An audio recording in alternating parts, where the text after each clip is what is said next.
Everybody, welcome. You're hanging out with Ben. This is the Hardcore Punk Project. Today we have a guest who I never thought I'd be having on this show ever, Paul Mazurkiewicz from Cannibal Corpse. Thanks for joining me. Oh, thanks for having me, Ben. It's an honor to be here. How are you doing today?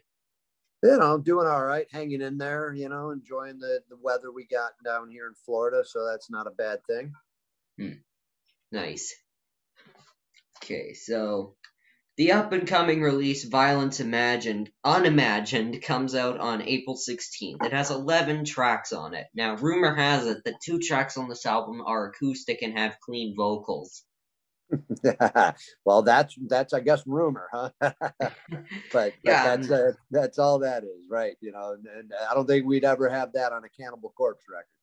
yeah, I was just kidding, but I nobody figured you. nobody I would have figured seen it coming. I figured you would. So that was a good one. Okay. New release, no tour, kinda sucks. But as we get to the new normal, hopefully you'll get out there playing it. What do you see as far as touring after COVID? Well, I mean, we're just kind of taking it day by day at this point. Obviously, hopefully it's going to be sooner than later, right? I mean, it looks like we're heading in the right direction. So, um, if all goes as well as planned, kind of a thing, hopefully it's kind of back to normal of sorts. I mean, still might take a little bit of time. Maybe you got to wear a mask or something. I mean, I don't know how they're going to really be able to fully social distance, but the fact that the vaccines are getting rolling out and things are starting to somewhat, open up. Hopefully it'll be back to normal. It's just going to be a matter of when we're able to finally get back out. But we're still working on all those things. But it's like I said, it's kind of a day by day thing, but nothing set in stone at this point. But hopefully it's sooner than later. All right. I certainly hope so. Now, I've already listened to Inhumane Harvest. Can we expect more of the same on this album? Yeah, I mean, I think it's a pretty intense record, right? I mean, Inhumane Harvest might be one of the more kind of easier listening kind of songs. I would, if you want to put it that way, I guess, having that whole middle part, that chugging slow middle part, which is something that we rarely do. And it's a great song. I mean, it's one of my favorites on the record, and the fans seem to love it already, which is great. But we got some intense material on this record, so I think that's just kind of the tip of the iceberg. It gets a lot more, speed oriented, a lot heavier, a lot more technical here and there, but it still retains that Cannibal Corpse sound. So it's an intense record that I hope the fans are going to really dig. But we'll find out, I guess, in a month and a half, won't we? Yeah. Yeah, speaking of that, Eaten Back to Life was released 31 years ago. That is crazy. Very crazy. Yeah, makes me feel very old. Yeah, does Violence Unimagined represent it in any way? What do you mean? Like, I'm not sure exactly. Well, say the question again. I wasn't sure what you meant. Like, does Violence Unimagined resemble, that's the word, Violence Unimagined resemble Eaten Back to Life in any way? Oh, I got you. Now I understand. No problem. That's all right. I don't know. I would say probably not, I mean, that's a long time coming. We've done so much in between. Obviously, our first album is so long ago, and we were a different band, and we're still the same band, but you can tell the growth in the band, and the musical direction. It's varies a little bit, though. Like I said, it always retains Cannibal Corpse sound and quality that we always try to get in there. Of course, I mean, it's what we do, but I would think it's a pretty much different album than Eaten Back to Life. You know what, I would have looked at an album like Red Before Black being one of our closer albums representing maybe old school Cannibal. So this has a touch of it, but overall I think it's a lot more intense of a record than Eaten Back to Life. Hmm. Yeah, speaking of Red Before Black, I think the song title Head Shoveled Off is freaking hilarious. That's a good one. Yeah, I mean, it's going to have that dark humor in there, and it should make you kind of smirk a little bit. And, at the same time, it's definitely a pretty crazy concept, I guess. So, I think that was a good Cannibal Corpse title and a good song. I agree. Now, I saw the video clip of you saying that Alex wrote the majority of the songs on Evisceration Plague. Did you happen to write any of those songs? On Evisceration Plague? He wrote most of the music, of course. When you look back at and read the credits, he wrote. I forgot how many songs we had on that record, 13 maybe or something, and he wrote a majority of them. I remember I did write one song on guitar for that record, and I believe it's Carrey and Sculpted Entity is on that album, and I did write that myself on the guitar, and of course then I penned the lyrics to that one as well. That was one that I did write on guitar for that record. Did you write any of these new songs?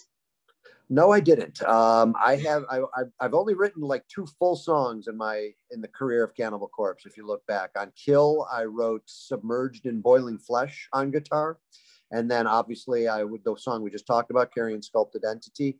And then I wrote a little bit differently. If you look, the way we stated, especially a song on the last record, getting back to Red Before Black, I wrote Destroyed Without a Trace in conjunction with Rob, but the way that came about, I didn't write any riffs. I actually wrote that on the drums. I sat there and came up with the parts on drums, and I kind of hummed the guitar parts in my head, and I knew the whole arrangement of the song, and I had it all done. And I just had to relay that to Rob, and I kind of, hey, Rob, I want this riff. I'd like this. And, we pieced it together, and it didn't take too long. But I wrote that song that way, which was a different way of writing, and it was kind of cool. But no, for Violence Unimagined, no drum song like that, no guitar song that I wrote. So, not this time around. Yeah, that's all right. What's your favorite song to play on this album? Well, I would have to think, I'm going to say, really, my favorite song on the record is Inhumane Harvest. I think that was important to put a really strong song. I mean, they're all great songs, but, you want to put one out that you feel maybe is going to be, just hit everybody hard.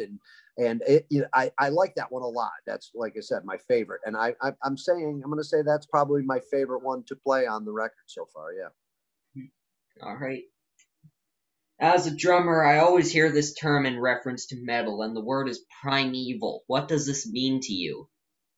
Well, it just means, like a savage way of playing. I think death metal is primeval, primitive kind of a thing, in general. And especially early on, like getting back to, like you were saying about an album like Eaten Back to Life. Well, that was definitely a primeval, primitive album, Butchered at Birth, Tomb of the Mutilated. We were young. We were just, starting out. We were trying to find our way, trying to find our sound. We're new to our instruments, all that kind of a thing.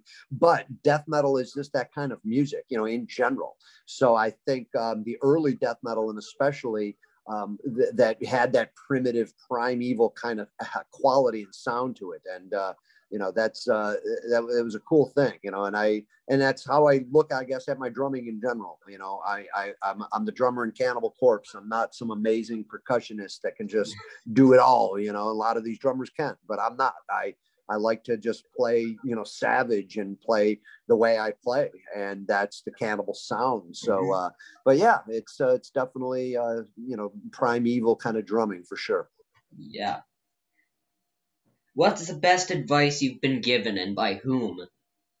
I mean, that's a tough question. Somebody just asked me that not that long ago, and it was hard to really think of the answer, but what I'm going to flip that question around to say, so many people have asked us, what advice can I give to them, musicians and, whatever, kids that are starting out, how do I make it? What do I do? All those kind of things.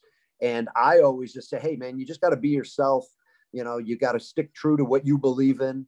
If you have a dream, follow it. If you really have that desire, you'll find, where there's a will, there's a way, because that's what we did. we didn't feel like we were better than anybody or special, or, we happened to be in the right place at the right time, with all that kind of stuff. But it was really just our passion and our love of music and wanting to just create and have that common goal, the five of us to, just play in some brutal death metal band. I mean, I think that's just important, so I like giving that advice to up and coming musicians and people in general, whatever you do in life. I think that's, you got to follow your dream. You got to try to be happy, or at least try. I mean, if you don't follow it, it doesn't work, but you have to try, because you'll look back later on in life perhaps and say, man, I wish I would have at least tried, because you never know what could would have came out of it if you gave it the effort. So. All right. What is the one message that you would send to all your fans, and why? Well, I would just say, thanks for the support, really.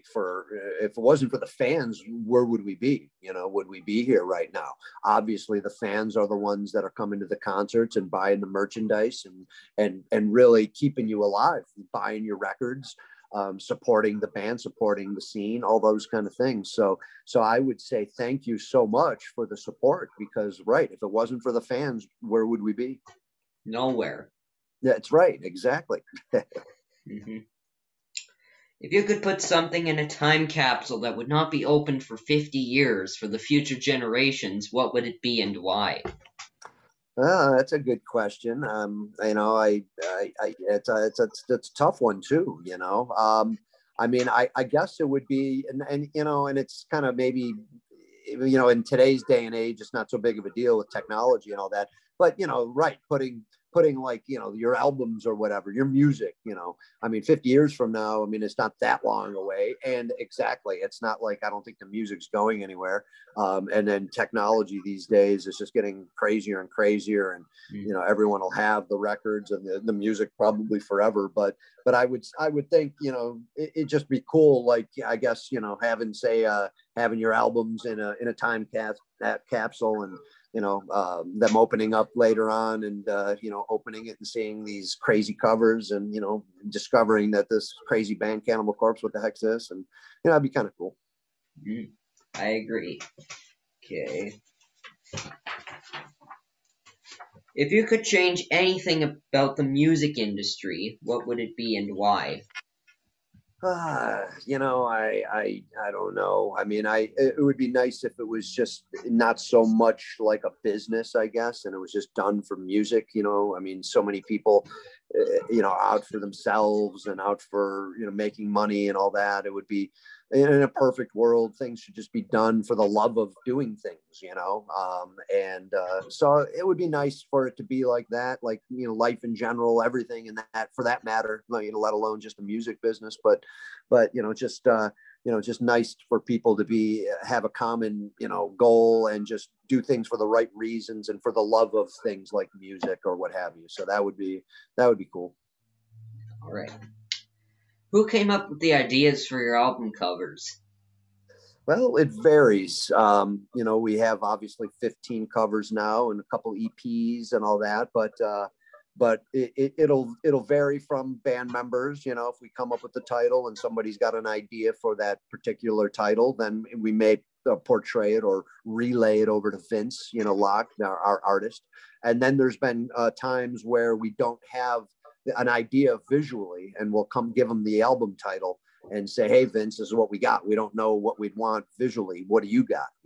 And then he may come up with some sketches, and then we take it from there. So it varies. It's worked both those ways over the years. Violence Unimagined being one of those that we didn't have visuals. We had the title, we gave it to Vince, and he kind of came back with some sketches, and then we worked with it from there. Yeah, I'm gonna say the top three ones that scared me the most. Butchered at Birth, you said it yourself. Yep. Oh yeah. Vile definitely got me for a moment, and then Red Before Black. Oh, nice. Speaking that it was based on a nightmare.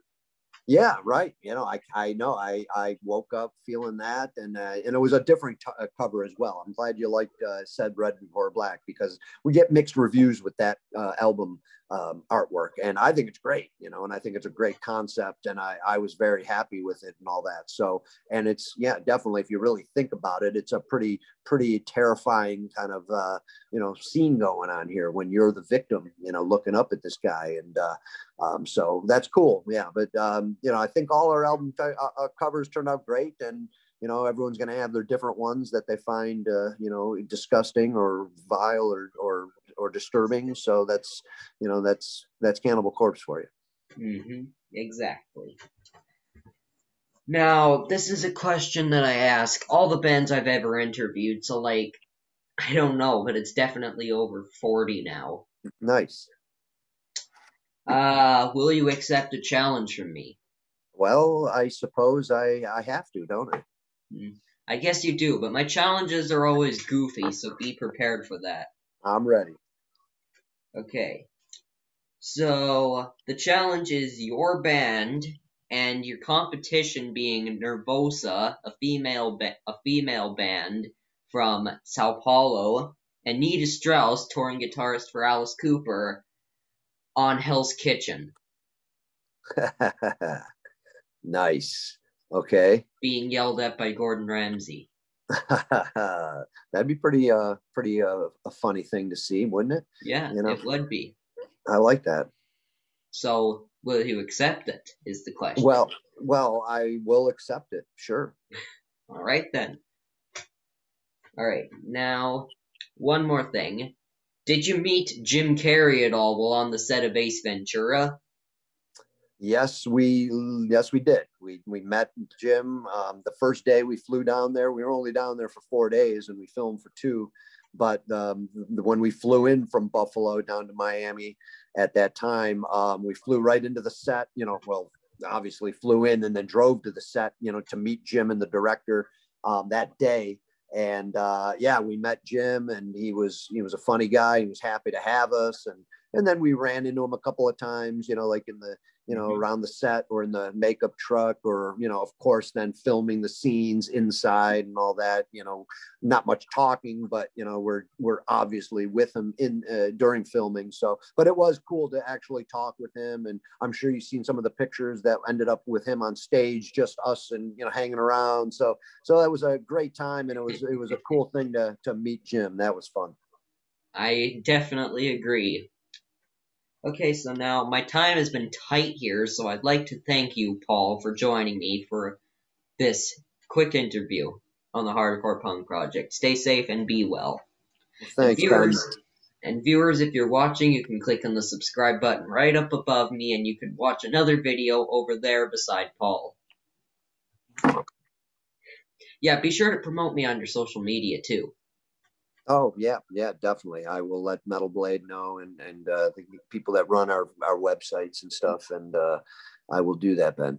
All right, thank you. Bye-bye. All right, great talking to you. Take care. All right, bye. Thank you. Bye-bye.